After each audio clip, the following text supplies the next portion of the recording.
Tidak ada ketika akikah menyembelih sapi, apalagi unta. Pasti kambing. Berarti dalam akikah itu hewan yang disembelih hanya satu, kambing. Kapan disembelihnya? Pada hari ke-7 kelahiran seorang anak. Hari ke-7 dari kelahiran itu ya harinya. Mulanya tidak ada ketentuan. Bisa bulan Dzulhijjah, bisa bulan Dzulqa'dah, bisa Muharram, bisa Ramadan. Semua di setiap bulan dari kelahiran seorang anak disunahkan untuk melakukan akikah. Itu akikah. Waktunya tanggal 7 dari hari kelahiran atau hari ke-7 dari kelahiran. Binatang yang disembelih, hewan yang disembelih adalah kambing. Sedangkan kurban yaitu hewan yang disembelih pada hari ke-10 sampai 13 Dzulhijjah. Tanggalnya antara 10 sampai 13. Kalau akikah tanggal 7. Bulannya Dzulhijjah. Akikah tidak ada ketentuan. Kalau akikah yang disembelih kambing, sedangkan dalam kurban yang disembelih boleh memilih di antara 3. Boleh kambing dan jenisnya, kambing, domba, terus apa lagi Pak?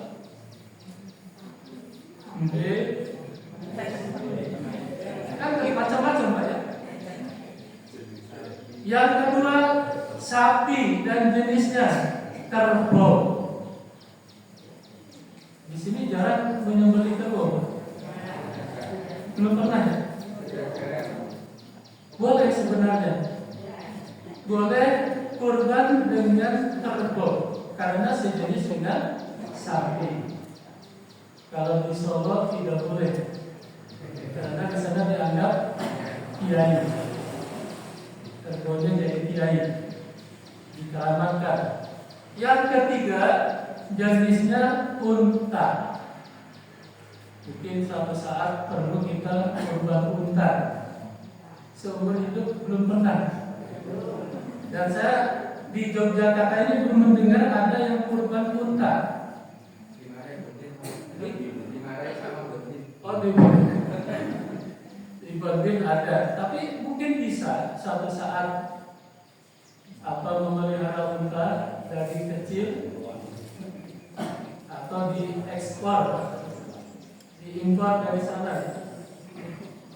3 jenis.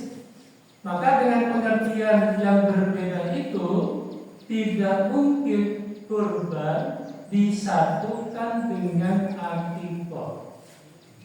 Karena hewannya berbeda, waktunya berbeda, bulannya berbeda. Boleh tidak akikah pas ketika kurban? Boleh. Tapi kambingnya 2. 1 untuk kurban, 1 untuk akikah. Jangan 1 kambing untuk 2. Pengiritan biaya, hemat paket. Malaikat bingung, ini kurban atau akikah. Boleh pas hari ke-7 itu tanggal 10. Yang 1 untuk kurban, yang 1 untuk akikah. Laki-laki 3 karena kambingnya 2 kalau mampu. Oke, ini yang pertama Bapak sekalian. Jadi dalam kurban itu sering jadi muncul, bolehkah akikah sekaligus kurban? Bolehkah kurban sekaligus akikah? Yang kedua, persoalan yang berkaitan dengan shahidul kurban. Apa yang boleh dilakukan oleh shahidul kurban dan apa yang tidak boleh dilakukan oleh shahidul kurban. Untuk menjawab ini kembali kepada dalil-dalil yang berkaitan dengan shahibul kurban, apa yang dilakukan dan boleh dilakukan dan tidak boleh dilakukan. Pertama dalam surat Al-Hajj, surat yang ke-22 ayat 28. Ayat yang ke-28. Di dalam surat Al-Hajj ayat yang ke-28, apabila hewan kurban telah disembelih, telah diproses, dikuliti, dipotong-potong dan sebagainya, maka arahan dari Al-Quran itu pertama, fakulu minha. Shahibul kurban boleh memakan daging hewan kurbannya. Ini penting Bapak sekalian. Walaupun kalimatnya perintah, makanlah oleh kalian. Jadi ayat ini ditujukan kepada shahibul kurban, bukan selain shahibul kurban. Setelah hewan disembelih, apa yang boleh dilakukan oleh shahibul kurban? Fakulu minha, makanlah oleh kalian shahibul kurban, bagian dari hewan kurbannya. Bukan harus makan. Perintah tidak selamanya menunjukkan keharusan dan kewajiban. Kenapa? Perintah di sini diartikan boleh makan. Karena ada keterangan dalam hadis, Nabi pernah melarang umat Islam makan daging kurban lebih dari 3 hari. Hadis riwayat Imam Ahmad dari Abu Sa'id Al-Khudri. Nabi melarang, Allah ta'kulu luhumal adhahi fawqa salasati ayyam. Kalian tidak boleh memakan daging hewan kurban setelah 3 hari. Jadi kalau punya daging kurban, Bapak Ibu harus dihabiskan sampai 3 hari. Giginya sakit harus habis. Tidak boleh tanggal 14 Dzulhijjah makan lagi daging kurban. Dulu pernah ada larangan. Wa inni uhilluhu, sekarang saya halalkan. Fakulu masyikum, sekarang boleh. Ada larangan, sekarang boleh. Makanlah sehendak kalian. Ini yang menunjukkan ada perintah makan setelah larangan. Apabila ada perintah setelah larangan, maka perintah di sini diartikan mubah, bukan wajib. Ini cara istinbat, mengambil hukum. Shahibul kurban boleh memakan daging hewan kurbannya, bukan wajib memakan daging kurbannya. Kalau wajib persoalan.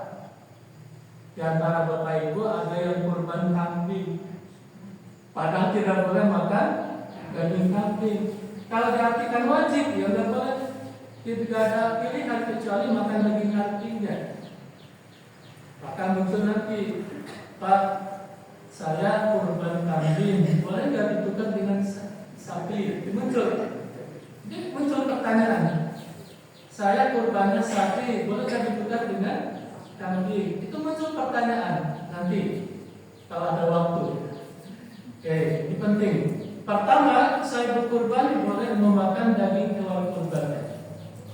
Boleh itu menunjukkan pilihan. Artinya kalau tidak makan boleh tidak. boleh. Makan saja boleh, apalagi tidak makan. Oke, yang kedua, wa'at imul ba'is al-fakir. Shahibul kurban boleh setelah disembelih hewan kurbannya, sebagian dimakan, sebagian diberikan kepada al-fakir, orang fakir. Berarti selain shahibul kurban yang menikmati bagian dari hewan kurban itu ada fakir pertama. Shahibul kurban boleh memakan, boleh membagikan kepada orang fakir. Ini surat Al-Hajj ayat yang ke-28. Yang kedua, dalam surat Al-Hajj ayat yang ke-36, kalimatnya sama. Fakulu minha, makanlah sebagian dari hewan kurbannya. Wa'at imul qani, dan berikan, kalau tadi berikan kepada orang fakir. Sekarang ayat yang ke-36, berikan bagian dari hewan kurban itu al-qani, kepada orang yang tidak minta-minta. Wal mu'tar, ketiga, diberikan kepada orang yang minta. Sekaligus dengan hadis yang tuntas. Di dalam hadis lain riwayat Muslim, Ali diminta untuk membagikan daging kurban kepada orang miskin. Berarti Bapak Ibu sekalian, kita coba pilih siapa yang akan mendapat bagian dari hewan kurban yang setelah disembelih. Pertama, shahibul kurban. Yang kedua, orang fakir. Yang ketiga, orang miskin. Biar mudah, fakir, miskin. Yang keempat, dalam surat Al-Hajj ayat 36, al-qani, orang yang minta. Al-mu'tar, yang al-qani, orang yang tidak minta. Al-mu'tar, orang yang tidak minta. Ada 4. Jadi ada 4 di luar shahibul kurban. Shahibul kurban itu 1, 2, 1 orang, walaupun banyak dengan keluarganya. Saya, istri, anak, nggak akan sampai 20. Tapi yang disebut dengan fakir lebih, miskin lebih. Orang yang minta bisa lebih, yang tidak minta bisa sedikit. Oke, fakir miskin kriterianya jelas, tidak perlu diperdebatkan. Sekarang, apakah al-qani, orang yang tidak minta, itu pasti dia itu kaya, punya? Belum tentu. Apakah orang yang minta itu pasti fakir miskin? Belum tentu. Maaf, ada orang yang tidak punya, dia tidak minta, menjaga diri. Tapi kalau diberi, tidak nolak. Seperti saya. Ya kalau ada orang yang memberi, kira-kira kita ada. Masalah nanti mau diberikan lagi lain hal. Ada orang yang tidak punya, tidak minta. Ada juga maaf, ada orang yang punya minta. Dan ini yang dilarang di dalam agama. Larangan meminta-minta. Anna sa'il wa indah. Mungkin orang yang minta-minta ini sebenarnya dia punya. Itu menjadi profesi. Sehingga ditemukan maaf orang yang minta-minta uangnya banyak.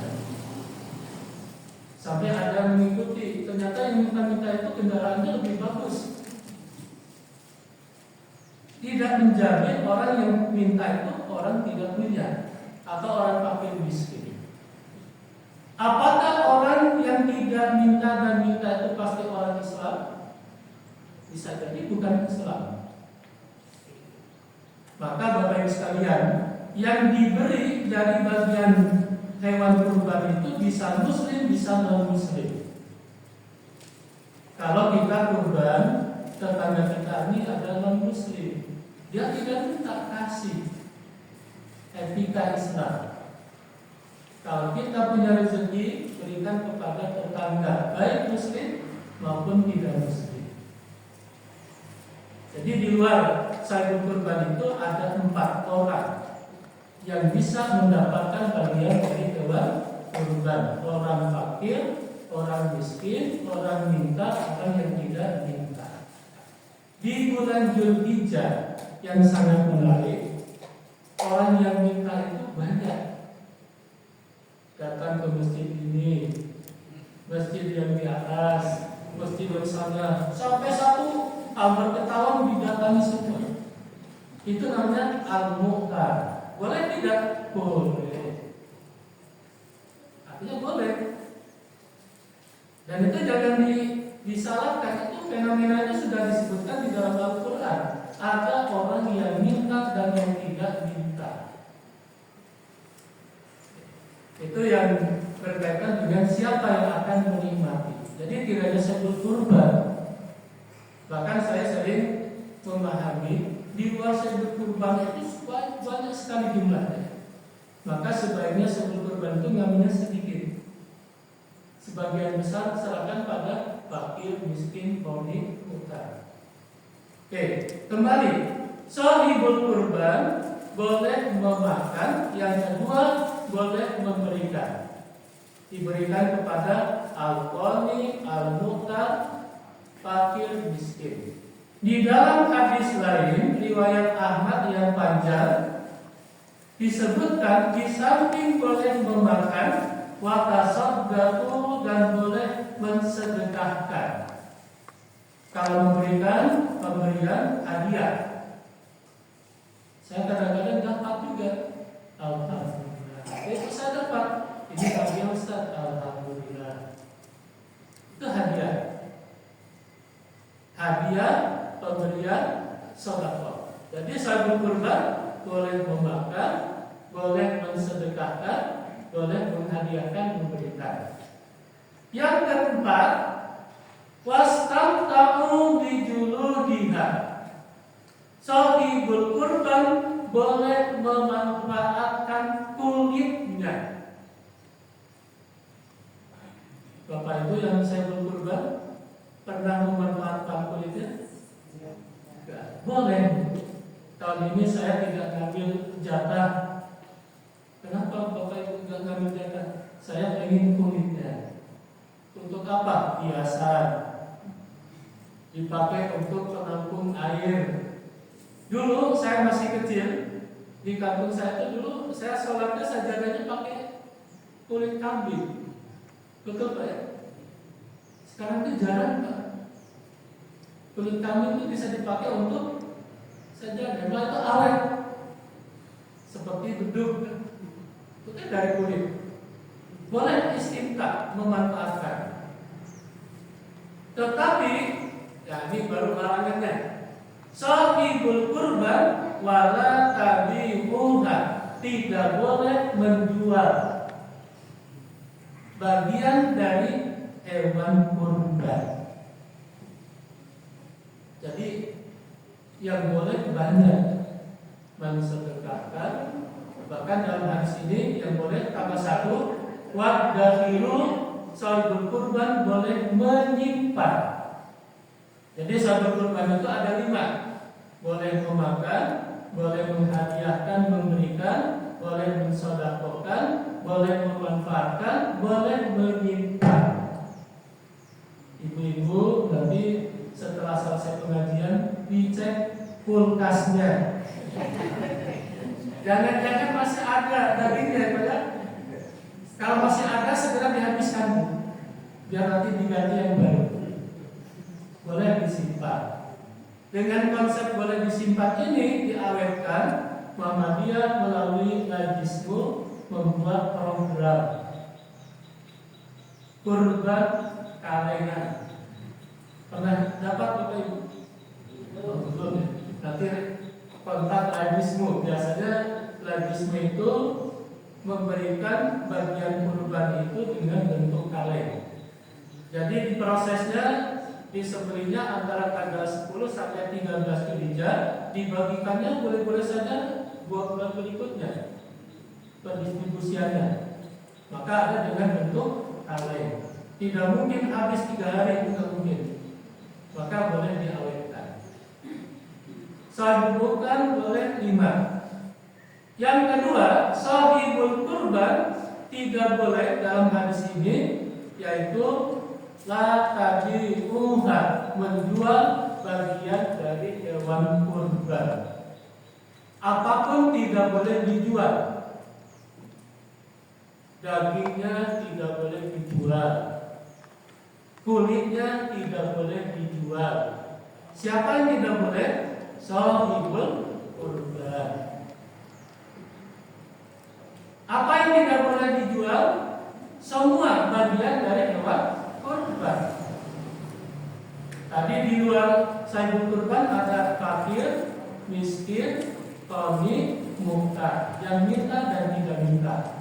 Misal, Bapak dapat bagian daging kurban di sini, ya. Di masjid sana dapat. Bapak tidak kurban, dapat bagian, bukan daging hewan kurbannya. Boleh nggak dijual?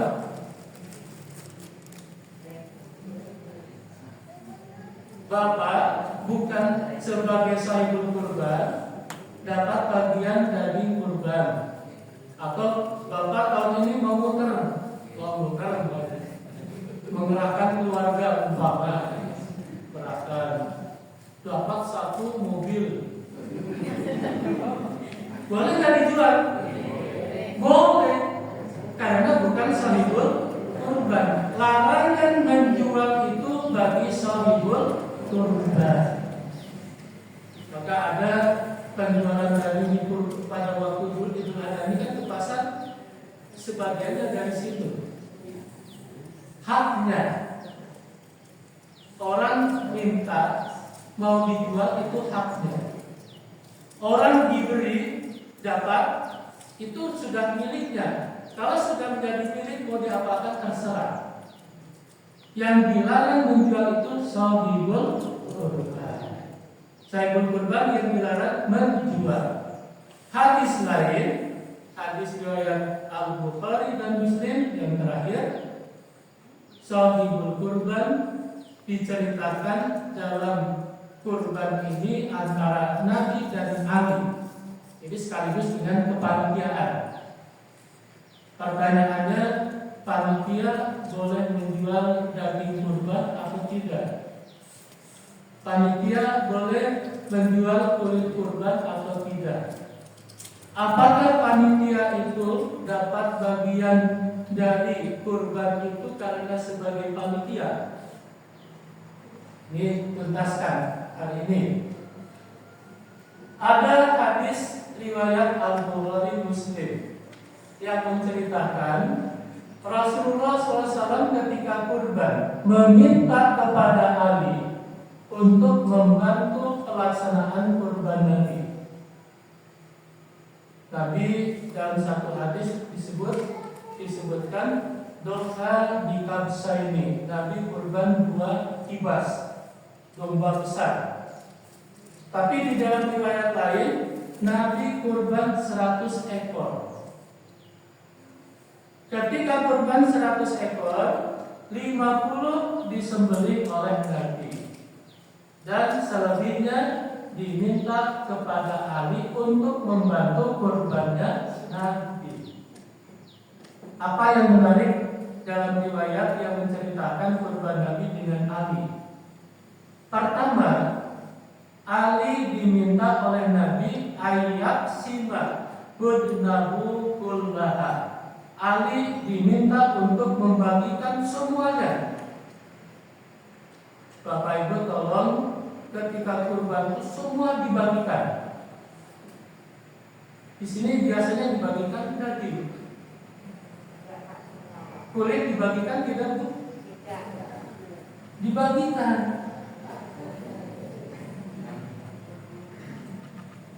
Bagi, minta. Kalau tidak diminta kan tidak dibagikan. Prinsipnya dibagikan. Kepala dibagikan enggak? Bagikan. Kaki dibagikan tidak? Bagikan. Jangan sampai nanti di sini kurbannya berapa, Pak? Sapi 1, kambing enggak. Kalau 1 sapi kakinya berapa? 4. Tolong dipastikan kaki sapi 4 itu siapa yang minta? Pastikan. Jangan sampai nanti ada kaki sapi di sana. Malah di atas. Oh, ada kaki sapi di sini. Bisa jalan kakinya. Kepala dipastikan siapa yang minta kepala. Maksudnya Bapak Ibu, tadi ada orang yang minta, ada yang tidak minta. Mungkin panitia itu ada yang minta. Sekarang itu minta tidak sulit, itu tinggal pakai WA.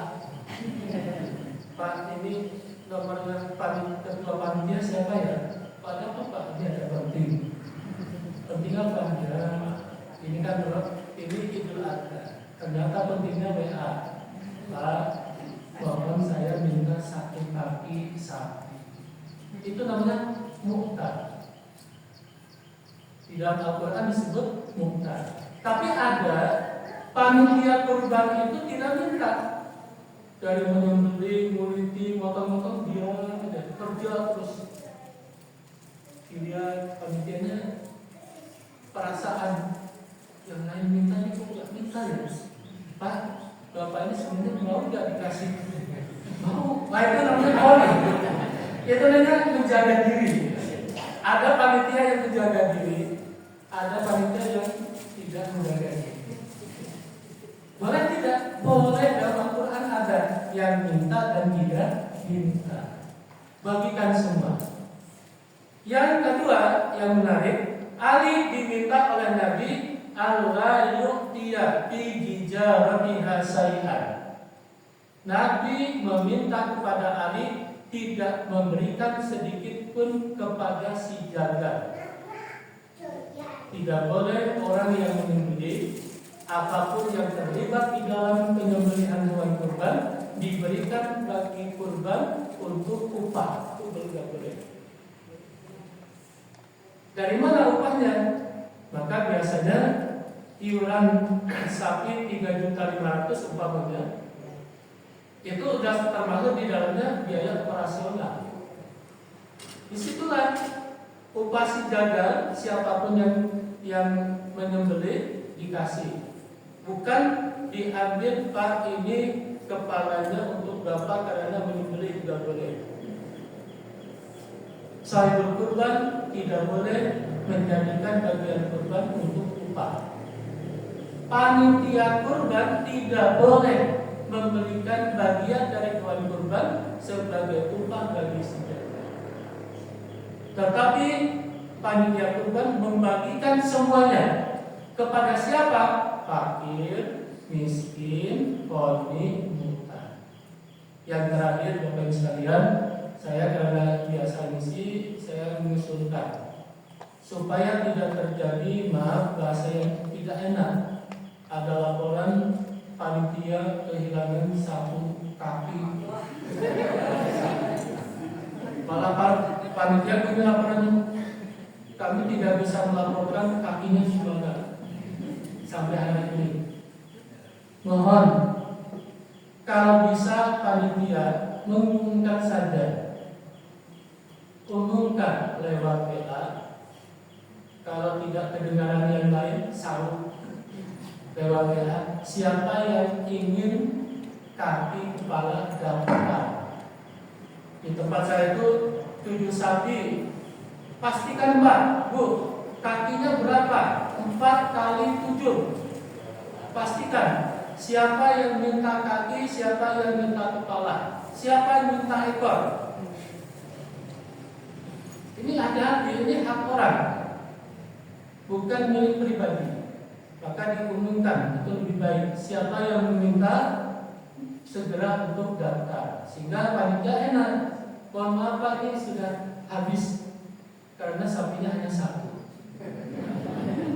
dan terbatas hanya 4. Kakinya 4 Pak ya. Yang minta sudah 8. Berarti kan tahun depan aja. Supaya tahun depan bisa bagaimana sapinya jadi 2. Saya kira ini saja Bapak sekalian. Ini sudah lebih 5 menit, mohon maaf karena masih banyak persoalan yang berkaitan dengan kurban. Ini baru 2 persoalan yang saya sampaikan yang terkadang menjadi masalah di dalam pelaksanaan kurban.